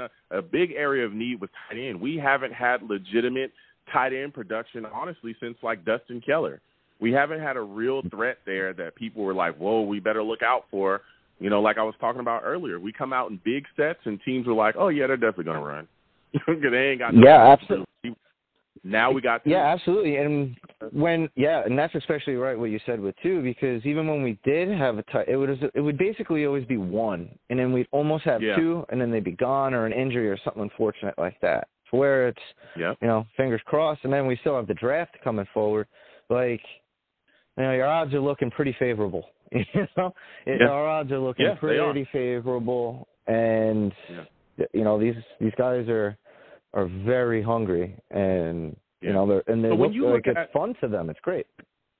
Yeah, and that's what it's all about, bringing in guys that are excited, want to be on the squad and are excited about being here, but another guy is extremely excited about being here. We're all glad that we got him back as well, is Braxton Burials, man. What are your thoughts about him being re-signed? And do you think the New York Jets overpaid? There were some Jets fans, salute to respect to y'all, but some that were saying, oh, man, you shouldn't have paid him that much, That's a little bit too much for Barrios. Do you agree with them? No, I was in the boat, where he's rightfully so, to where, he's right in that area to where he got, $6-7 million. 9 was crazy to me just because, his position, no doubt. He's great for us at special teams, but, you can't go that crazy because look what JD is doing with everybody else, and that, those $2 extra million do matter, It's those things that he does. He loves to work with that, and he can work miracles with those, with that money. It's truly incredible. I love it. I like his foresight. It's good. Yeah. Also, when you look at the defensive side, man, when you look at the defensive side, we made some signings that really improved us there as well. And one of them is Reid, man. Give me your thoughts on him. Do you think he comes in and takes over the number 1 spot? Or do you think Bryce Hall will be able to hold that off and maybe he goes after, he sits at that number 2 spot and beats out Echols there? I mean, I hope it's like, like sword sharpen swords in a way, if that's possible. I don't know what kind of steel you need to do that, but to where they're just gonna compete, just go ham on each other, just looking for that number 1 to where it's gonna benefit us as a whole, and just be humble about it. And that would be glorious if that happened. And oh man, good God, that would be, because it seems like that's how Bryce Hall is. And, energy feeds energy. So, this guy can pick stuff off, nothing against Bryce, but, he's got to get a little bit of glue on there. But, I'm happy he's defense. He does everything else perfectly or great. I'm not going to, I don't care, whatever. He can't pick it off, whatever. People aren't catching it, I'm happy. It's good for me. But, if that could feed off and he just picks them off here and there, all the better. And then if it, they just keep rubbing back and forth off of each other, oh man, what more could you ask for? It's perfect in my eyes. It'd be great. Yeah, I mean we've got some cornerback competition as well. We brought in Jordan Whitehead as well for that safety spot. We got LaMarcus Joyner back. Hopefully he stays healthy this year. Loving that. The secondary's improved a bit. You know what I'm saying? The secondary's improved a bit. And again, I'm so glad we brought in Jordan Whitehead because there was no way that you could go into next season just trusting Ashton Davis to get better. This guy's been here for so long. He's been so up and down. It's been a wild ride with him there at safety, and it just doesn't seem like anything's, catching on with him. You know what I'm saying? I mean, I'm glad Joe Douglas made that move and brought in a legitimate strong safety, especially a guy that can come down and really lay the lumber when he comes down into the box. This guy is great in run support. You know what I'm saying, Rusty? Yeah, absolutely. And, you can't just have Ashtray Davis because the only thing he's holding is a cigarette. It's, it can't be. So I love that he went out there and got Whitehead. I love it. I'm ecstatic for that. And he blew me away, too. I was one of those guys who was like, I fell into the snaggle trap because I thought, he is good safety of, Williams. But that's $20 million, 15, $20 million, whatever it was. But I'm loving this. So now you're getting him for $7. And then, too, I think, I can't remember his name. I think it was Pyro or something like that. One of your friends, he's a 49er. And, he came on after me when I was on Prada, last time. And he, Prada. And he mentioned Tart. I didn't even know he was like a free agent or available. And, then all of a sudden, it's just like, ooh, we still have money left. I wouldn't be opposed to grabbing him as well. And then go for safety in 2023 or grab somebody late. And that would be something because, oh, man, a lot of the 49ers are really, like, their fans, they're not too happy, and they're worried that he's going to be gone. They're not going to re-sign him, and he's only $5 million around there per. Yep. He knows solid defense. Yep. He ran it. So, and he went to a Super Bowl with them. So, well, I don't know. I'm very open to that as well, too. So, shout out to your boy for showing that. Yeah. Salute to Prada. He listens and he calls in every so often. Yeah, but Tart is a guy that we could end up absolutely targeting there. But, Rusty, my final question for you, man, there's a lot of things going on around this league as well. Give me your thoughts on the Deshaun Watson trade to the Browns, and what would you do with Baker Mayfield, man? Where do you think he ends up going as he tries to seek his trade? What do you think ends up happening with him, man? It's something else, I'll tell you. Oh man, it was something. What, $243 million with $184 guaranteed or something for 40? It was $230. I think $230 was the report that I heard. $230 million. All of it's guaranteed, and I think it was like a $184 million for the first 4 years. $48 million raise from his last deal. He's getting to the money. He's Scrooge McDuck. Good for him, whatever. He's getting to the money, man. Come on. Here we go. That part. Get so that money, man. It's good. I'd be Scrooge McDuck in it, no doubt. Yeah. But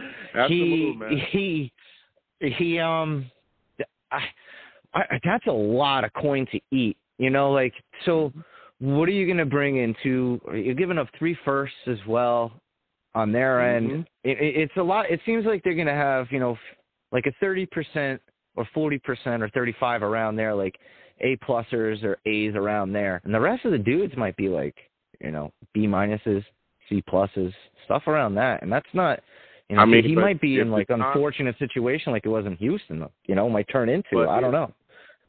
No, I don't know about that. Amari Cooper's there. The Browns have weapons. They got Chubb. Hunt, I think Kareem Hunt is still there. You got Njoku at tight end. You know what I'm saying? They've got. But that happened to the Eagles too when they had their super team. Oh, I'm sorry, I didn't mean to cut you off. But that's not really. Yeah, no, that's not really. It's not like a super team, but they've definitely got guys that have weapons. And again, there's still free agents out there that could turn around and say, you know what?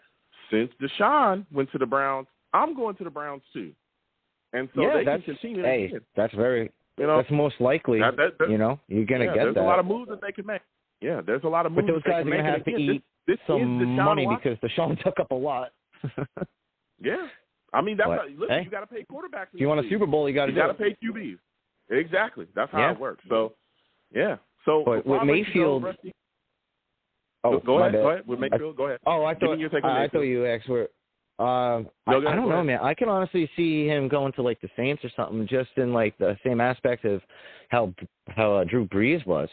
It's similar with the shoulders and everything, And I don't know. They could work on guys like that. Now, I don't know what the Saints even have as far as capital, and they're just I don't even know what kind of nightmare they're involved with. But I don't know, man. I could see that as a good fit for him, and like everyone says too, like the Colts, I could see that as well. But I think the Saints might be one of those dark horses in the running for him. I don't know. Then what is he going to get to for draft capital? I don't know how that's going to work. Especially with a guy that has like the history of running his mouth the way that he does. We'll see where he ends up. But I'll tell you what, Rusty, we are in a great space. We got Joe Douglas in the building. He's made changes. He's put us in the right direction with great culture, man. And Joe, we definitely trust. Thank you for calling in, man. You have a good night, man. Salutes to you, Joe. Salute, Savages. All right. Salutes to everyone. We're going to keep getting to these lines again. 515-602-9639. 515-602-9639 is the number. Call in. We're taking all callers. Next, I'm going to my guy, Colin. Colin, salutes to you. I want to thank you for calling in tonight. Colin, we've been talking free agency all night. A lot of moves made by the New York Jets. A lot of great stuff going on with Joe Douglas. What is your favorite signing that the New York Jets have made? Is it Tomlinson? Is it Reid? Is it Braxton Barrios? What guy did you see him land and you were like, yes, I'm glad we got that guy in the building? Joe, first of all, good evening, Joe. Salutes, man. I'm excited about I'm excited about all the signings. Honestly, I'm actually glad to see that Barrios is back with us. The guy played his heart out last year. He gives 110% every time, and it's well deserving to see that they were able to work a deal with him and bring him back. So I'm excited that Barrios was able to come back to the team. As far as the other guys, as far as the other guys, we filled a lot of needs. They may not necessarily be like blue chip guys, but we were able to fill a lot of needs, and now we can go into the draft and maybe go after best player available, right? At least in the first two picks. So it's going to be interesting to see, how they approach the draft now, right?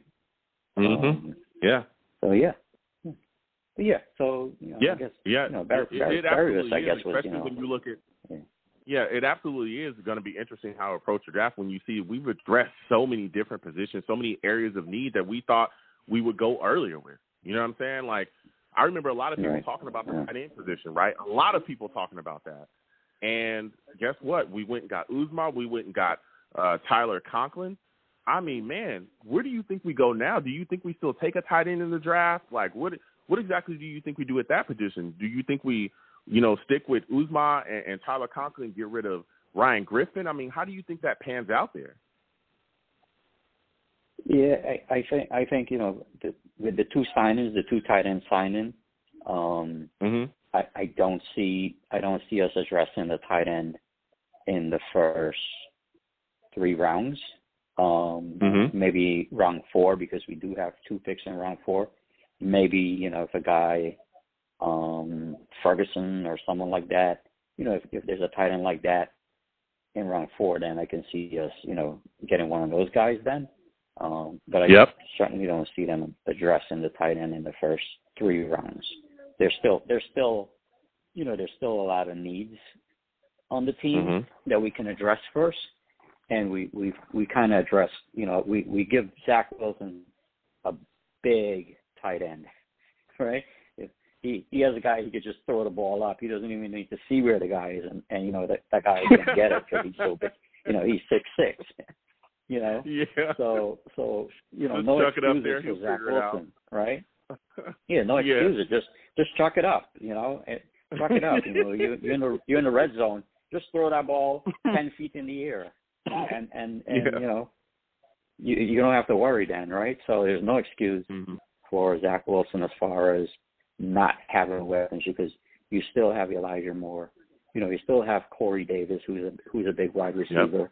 Right now we added a 6'6" tight end.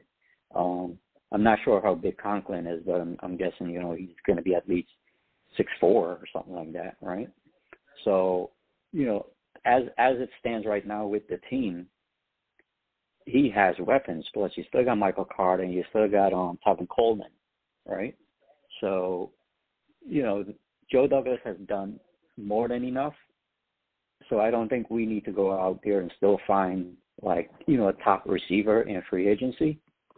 If anyone is available at this point anymore, but we certainly can pick a wide receiver, and I think we're going to go for a wide receiver more so in the second round and not in the first round on either of those 2 picks. There's a bunch of guys. There's so much depth at the wide receiver in the draft that they can wait. There's, if Treylon Burks drop, you got Jahan Dotson. There's this guy, Alex Pierce, Christian Watson, George Pickens, right? All these guys are big receivers as well. So I think you're going to see the Jets not addressing the wide receiver in the 4th or the 10th pick. I think they're going to address the edge. If both Hutchinson and Thibodeau is gone before they pick, then I think they may go after the corner, or Joe, don't be surprised if Salah goes after that unicorn guy, right? I'm not going to mention his name. Oh, Lord, yes. But, please. I know, Kyle Hamilton every week. Every week, you got to hear about Kyle Hamilton every single week.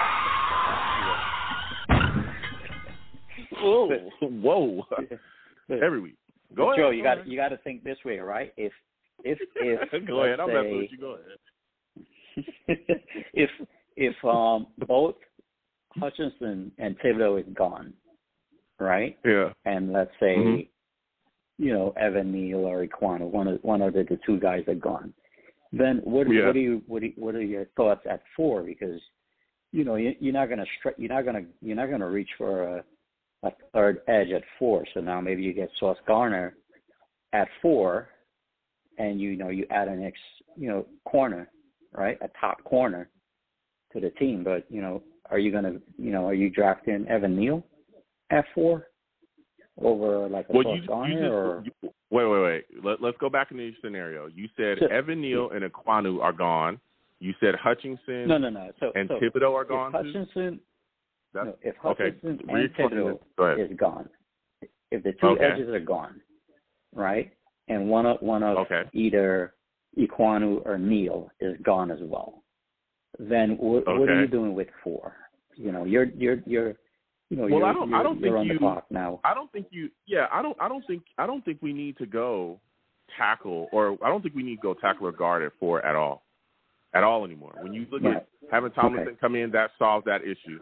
Our tackle position, whether right tackle or left tackle, right? Because depending on who comes out of the battle between Mekhi Becton and Fant, who in my mind is going to be Mekhi Becton. So let's just say Mekhi Becton is probably going to be our starting left tackle. Fant's going to be our right tackle. I don't think you have to go offensive line unless you take Tyler Linderbaum because Connor McGovern is not that good.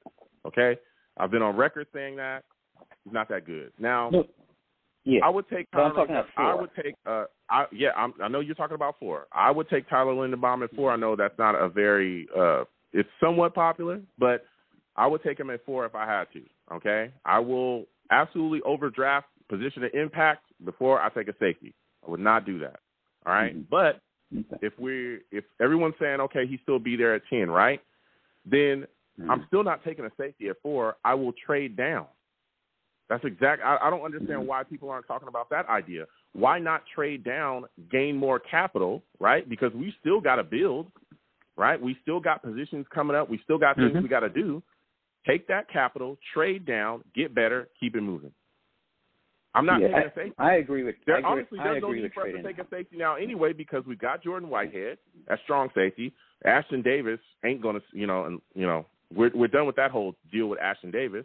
And then you got LaMarcus Joyner back there at free safety. You can get a guy like Berkster. There's other guys as well that are going to be later on in the draft. If you want to address safety, we can do that later on in the draft. But I am not taking Kyle Hamilton at 4. I can't do that. We are not in a position to take a safety. We're not. I will trade down and take 2 edges. I'll trade all the way down to 31 if I have to. I'm taking 2 edges before I take a safety. Go ahead. I agree with trading down the 4th pick. I have no issues if both of those edges are gone. I'm okay with trading down as well. My only thing is if we're stuck at that 4th pick and we just can't find, someone who wants to, trade up with us, right? And then we're stuck at that pick, then that decision really has to come. That decision has to be really, a very smart decision because whoever we're going to draft at that position there at 4, that player has to be. We have to hit on that player, right? We cannot. Well, I mean, you cannot afford to miss on that pick. If you're forced to, I would take Sauce at 4 if I had to. Yeah, that's fine. If I have to, I'll take a corner. I have no, and again, we got Reid here. Then we'd have Sauce. We'd have Bryce Hall, but I'll take Sauce at 4 before I take a safety. So that'd be that. Okay. But I hear you. The Jets have been set up for quite a bit, especially with a lot of the signings that's been made. But again, with Joe Douglas and some of the moves that he's been making, we see a lot of players coming in talking about how the culture is what really attracted them to the New York Jets. The culture is what got them to buy in to be here. Give me your thoughts about the culture change that the New York Jets have had. How do you feel about what Joe Douglas and Robert Saleh have come and laid down here that really has set us up to be more of an attractive destination for free agents? Yeah, well, first of all, kudos to our GM getting Robert Saleh, right? Because he went out and got the right coach, right? Exactly. He might not have been the best coach available, but he was the right coach to bring in because as a player's coach, the players, they're gravitating to him now, right? And other players are going to start seeing this. So we're not going to get all the guys right now because most of the guys are going to chase the money or the best teams, but we're going to start getting good guys, and we're already seeing it, right? We're starting to get good guys now, wanted to come to the team, and if this team goes from 4 wins to 7 wins next year, you're going to start seeing guys, with bigger names wanting to come and play with this team. So that's a fact. They're doing all the right things, man. They're doing the right things. So I'm just excited right now to see how we're going to address this draft, and then hopefully, not just a draft though. If you look at some of the things that we're seeing, right? We're seeing him make trades to actually garner more draft capital. Like we just saw him trade Cashman for a 6th-round pick. Give me your thoughts on that, man, because I would think that Cashman was a guy that we were going to cut anyway. He's done nothing except get injured here. What are your thoughts on how JD just continues to fleece other general managers? I mean, what do you think he's saying on the phone to get them to accept these deals, man? But listen, either he's a sweet talker or he's got big hands that he squeezes these squeeze the juice out of these guys because so far he's definitely sipping something there, Joe Douglas, because he's been sweet talking all these teams. I mean, look what we've been getting something for nothing every time, right? Every time. You look at every time we're getting something. So hats off to Joe Douglas, man. Just keep getting assets here. Now we didn't have a six round pick. We're gonna have a 6th round pick in 2023. So I can see him maybe packaging some late picks to maybe move up into the draft as well. That's something. That's something I can absolutely see him doing. Yeah, that's definitely an option. Again, when you have so much capital like that, on the back end, like you said, trading up and moving up definitely becomes more of a possibility, man. So I could absolutely see him doing that. Now, I got to ask you about this, man. There's a lot of things moving and shaking around this league, Colin. And one of the things that we've seen happen is Tom Brady is back, Colin. I don't know if you know, but this man has decided to ruin our lives once again and come out of retirement. Well, once again, Colin, he's back. Give me your thoughts about Tom Brady coming out of retirement, Colin. How are you feeling about it? I'll give you the last word, man. You know what? His ego is going to catch up to him. That's how I look at it. He just, his ego is bigger than everything else. And, he's a great quarterback. He's the GOAT, whatever. But it's not just one guy is going to take you, to a Super Bowl. And other teams are getting younger. They're getting better, right? Other teams are becoming like super teams right now. When Tom Brady won the Super Bowl with Tampa, I was like, you know what? This is your perfect chance to retire on a high. And he came back, he lost, and now he's not satisfied because his ego is getting to him. And now he's going to come back again. He's going to try to make a run for it again. And what if this team gets to the playoffs and then they lose again? Then what? What did you prove? What unfinished business did you just accomplish? So for me, I hope they don't even make the playoffs this year. And then maybe he can just pack it up again and let's go retire once more. That's what I'm talking about. That's what I'm talking about, Colin, right there. Yeah, you gotta hate full time. I love it. I love that. You gotta hate full time. Let's do it. Straight hate. I love that. I hope you don't make the playoffs. I hope you're out of here. Yeah. Go ahead, Colin. I'll give you last word. One last thing. I'm starting to shake in my pants here because the AFC is just getting crazy. I'm like, we really got it. Joe Douglas really has to be like very clever in everything he's going to do this year and in the next year because the competition is just ridiculous, right? So well, I'll tell you what.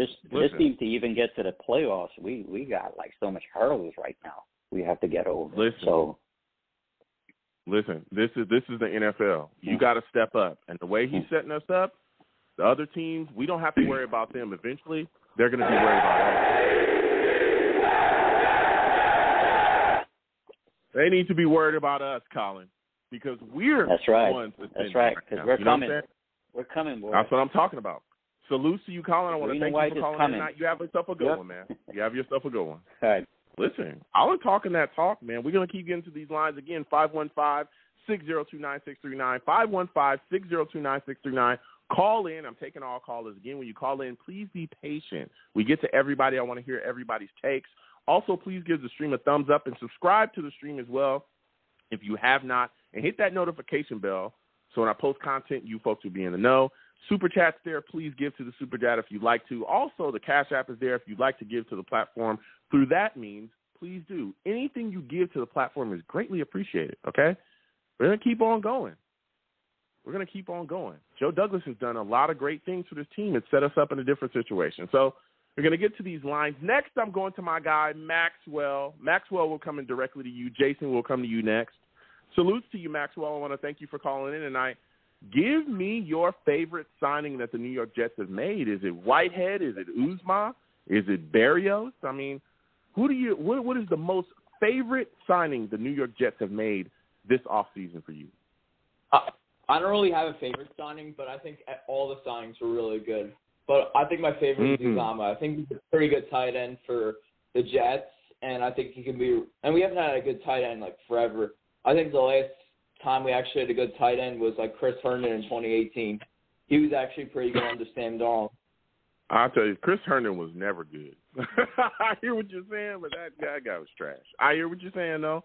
You know, last time we had a good tight end was Keller. Keller was actually pretty damn good, but Herndon, that name around here, that guy, he's awful. I am so glad we got rid of him, and that was Joe Douglas as well. You know what I'm saying? Making solid trades, continuing to put this team in the best situation. What are your thoughts about Laken Tomlinson, though, man? Because that big guard being able to come in and protect Zach is going to be huge, right? I think it's a really amazing signing. I really like it. He's a really good. He's one of the most underappreciated left guards in football, and I think he's a really good piece. We don't have to draft offensive linemen at 4 unless Kyle Linderbaum's on the board. We don't need to draft offensive linemen. That means we can draft a safety or a corner, or we can go wide receiver at 10. Yeah, we could. We could absolutely do that. And I think another signing that he made that kind of frees things up and really betters our defense is to bringing in DJ Reid, who I think is a very solid corner, and the guy is extremely familiar with this system. Give me your thoughts about him. Do you think he comes in and ends up being the number 1 corner here, or do you think he's going to battle for that other side, that number 2 spot with, next to Bryce Hall? I think it would be like the number 1 corner because so far he's like the best corner on the team, but we should also draft a corner in the draft like Sauce, Garner, or Derek Stingley. Wow. Okay. I can see us taking it there. So my next question for you, man, is when you look at this situation, now the Jets have definitely come out and done a lot of different things. Joe Douglas in particular has definitely, put his foot into free agency. Do you think that Joe Douglas has destroyed the narrative that he is cheap? Do you think Joe Douglas has destroyed that narrative? I think he did because he signed Uzma pretty good money. He signed Laken Tomlinson pretty good money. I mean, if there's a big name free agent, he'll sign them. Okay. Now, my final question for you, man, you bring in the heat so far. After watching everything that Joe Douglas has done, what do you think are the biggest holes at the top of the New York Jets' needs now? When you look at this team, what is like the top 3 positions where you say, hey, we've got to fill that going into the draft? So I think a true wide receiver 1 is one of my biggest needs because we don't really have a true number 1 wide receiver. A lot of the top wide receivers, Devontae Adams, got signed by the Raiders. Amari Cooper got signed by the Browns. Allen Robinson got signed by the Rams. But there's still a lot of we can still fix it in free agency. One of the ways we can probably fix that is Julio Jones. People go, he's so washed up. But things he had like 1 crap year, and he was on the Titans. But he was injured like half that season. He was injured, and he was really good on the Falcons and Matt Ryan. I think Julio Jones would be a great fit to this Jets offense. He was I hope you didn't forget, but Julio Jones was with Kyle Shanahan in 2016 when Matt Ryan was the MVP. I hope that Julio Jones can be our number 1 wide receiver. My second big need is I still want a safety because even though we have Jordan Whitehead, we don't have that much good safeties for like depth. But I think we should draft Hamilton. That probably will be a good way to fix our need. And then corner, even though we have DJ Reid, our corner room is not like the best, and I think we should draft like a corner in the draft. I don't know about taking Hamilton. There's other guys as well in this draft, but corner, I could see us, maybe dipping in there as well. I don't know how early that will be, but I'll tell you what, pass rush for me especially, I think it's still number 1. We still don't have like a legitimate guy. I understand Carl Lawson, but again, Carl Lawson's coming off that torn Achilles. I need 2 more.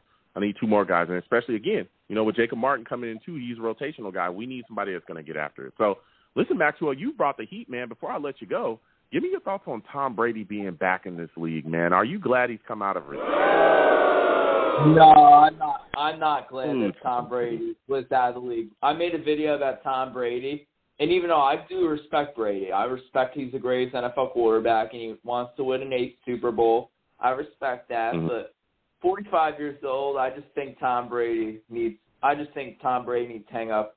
I've seen too much of Brady. Like, he's always seen the Jets, and he's such a crybaby with fouling and stuff. I just want Tom. I think Tom Brady to retire. It'll make the NFL a lot better. Yeah. All right, listen, Maxwell, I want to thank you for calling in tonight, man. You were a phenomenal call, man. Salutes to you. So we're going to keep getting to these lines again. 515-602-9639. 515-602-9639 is the number. Call in. We're taking all callers. Next, I'm going to my guy, Jason. Jason, salutes to you. I want to thank you for calling in tonight. Jason, we've been talking free agency all night. I mean, the Jets have done so many good things in free agency, man. Give me your thoughts about the New York Jets signing Tyler Conklin, man. What are your thoughts about him being paired with Uzma in this tight end situation out here with the New York Jets? Well, to be honest, I love all these tight ends, man. We came from not having tight ends to like Griffin and all of them.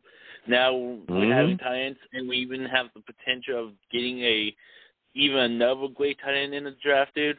This tight end group can be the best in the league at this point, man. It's so awesome and so great to see. Yeah, it is. And again, that's something that's really going to help Zach Wilson. And in the past, I'm telling you, we line up 2 big tight ends. People would be like, oh, well, the Jets can only do one thing. Now we're coming out with these 2 tight ends that could be threats in the passing game, and they're going to light you up if you don't take accountability for that. Another guy that we got back in the fold that we've seen make plays down the stretch and help us light up teams as well is Braxton Barrios. Jason, how much did it mean for us to get him re-signed and brought back to the team for you? It's tremendous, and we even saw it. A bunch of players loved him, dude. He was a cultural guy, man. Notice that he can help you in so many ways. If wide receivers get injured, he can step in, be the next man up mentality, and play. We have seen it. He has made plays in the past, and not only that, he can help us in the punt return. That again, he has shown that he helped us win a couple of games because of it. So it's tremendous to have him back. And good thing is he's not going against us instead of with us. So it's great to have him back. I'm excited. Yeah. A couple of other guys we got back as well, Joe Flacco and Mike White, we were able to get them back into the fold as well. Give me your thoughts about that, man. How do you feel about having those guys back and being able to have them back up Zach Wilson, man? Well, to be honest, I'm happy to have Mike White. He's a young guy, man. Especially he gave us the one big win against the Bengals in the first couple of drives for the Colts, man. It's going to be great having these guys come into the preseason and have them compete. The competing brings out the greatness of these quarterbacks. And so I can't wait to get into the off season and to the preseason and see how these guys develop, Joe Flacco, he's a veteran, and I know that, but Mike White, to me, I just want to see him develop and see what he can be as a backup QB. Yeah. So when you look at this football team right now, man, for you in your mind, like after Joe Douglas has done all these things, made these signings, brought these guys in, as you look at this roster, what are you looking at and say, we still need to address this position group? Like, what is your top 3 positional needs on the football team? Top 3 position is going to be, I was going to have to say pass rusher, wide receiver, and the last one is probably be maybe one more safety. I know we got Whitehead, but we need somebody to be paired up with him. So, but the pass rusher and the wide receiver, I'm expect them to be addressed in the draft. So I'm not worried with that. And the same with the safety position. I think after the draft, this team's going to be a good team. We ain't going to be seeing us getting blown out like we did last year. We're going to be competition. We're definitely going to be competition now, and I can't wait for this new Jets team. Yeah. I mean, like you said, pass rusher is definitely at the top of the list. A lot of people have talked about, wide receiver as well, or at least a true number one wide receiver, which I think Corey Davis can be, man. But he's got to stay healthy, and he's just got to hold on to the ball. But we saw him make a lot of great plays last year. But, I can definitely see a lot of things that people are talking about. Linebacker is also up there as well. I think people, kind of have been in and out of speaking about that too. But when you look at this situation, and Joe Douglas has also been able to make some trades to garner more capital for us. What are your thoughts about him fleecing general managers? We just saw him trade Cashman for a 2023 sixth-round pick. How are you feeling about just some of the moves that Joe Douglas makes when he calls his general managers and just takes them to school, man? I mean, did you even think we would get anything for Cashman, a guy that was so often injured? To be honest, no. I thought we were just going to have to release him within the next 1 to 2 years, and he would be done, and that'd be it. But to see we got something for him, dude, and not just that, dude, some of these trades, dude, he's being amazing about, It's great to have a general manager that can trade, that can still finesse people, Again, he finessed the whole Seahawks team and destroyed the organization just by the Jamal Adams trade. Yeah. Oh, Jason said he out here finessing. I respect that. He gonna get his any way that he can. Here we go. You know what I'm saying? He out here taking people to school. If you don't know, if you know, you know, and if you don't, you don't. That's just kind of how it works when you deal with Joe Douglas. So when you look at this situation here, Jason, because you bring in the heat, man, what is a free agent that's still out there that you'd like to see the New York Jets grab, man? To be honest, middle linebackers, just see some depth in that, Start trying to see the middle linebacker, especially. We have C.J. Mosley, but after that, who do we have, we need just somebody that can go in there and be able to, if C.J. Mosley miss a couple games, that can hold, can go in there and hold the line for us until he can come back.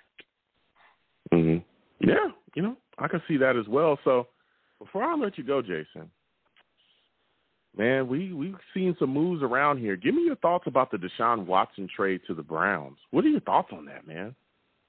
Man, dude, the AFC keeps getting harder and harder, man. This AFC, man, it's gonna be competition next 3 or 4 years, man. There's nothing. It's gonna be insane, and especially the teams we have to play, dude. We have to play. Not only that, we have to play Wilson this coming year. We have to play Deshaun now coming this year, man. We're gonna be Rodgers this year right now. If we keep it traded, it seems like we have to face them. So it's gonna be interesting. It's gonna be fun for this team to go against them. It's just gonna be interesting, and I can't wait for it. I'm ready to run through the wall with this team, and I'm ready to start punching people in the mouth for once, and vice versa. That's what I'm talking about.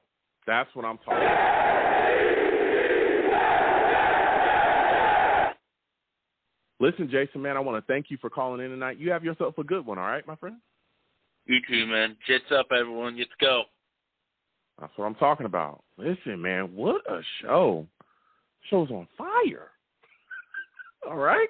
We're rolling. You know what I'm saying? I'm going to go ahead and close the show down. So much good stuff going on.